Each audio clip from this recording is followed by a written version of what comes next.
With the animal rights movement in particular, they're threatening corporate profits in very specific ways.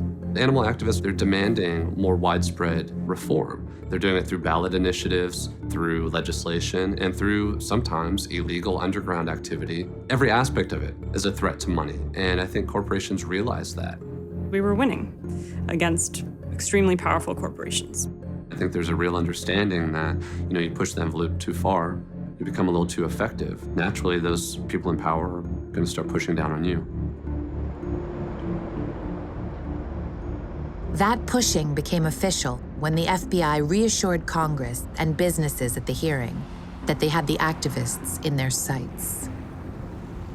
Investigating and preventing animal rights extremism is one of our highest domestic terrorism priorities. We are committed to working with our partners to disrupt and dismantle these movements, to protect our fellow citizens, and to bring to justice those who commit crime and terrorism in the name of animal rights.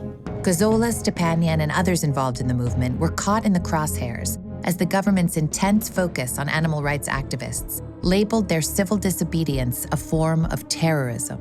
Animal rights and environmental activists have been labeled as the FBI's #1 domestic terrorism threat.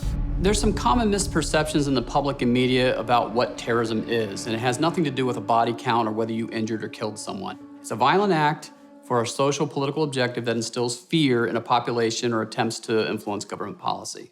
I think it's the most powerful word in our language right now. When you hear that word terrorism, it immediately goes to 9/11. I mean, there's no separating it anymore. It's impossible to recover from that. The U.S. government charged Gyllenhaal, Stepanian, and the other defendants with conspiracy to cause disruption, harm, and property loss to Huntington business.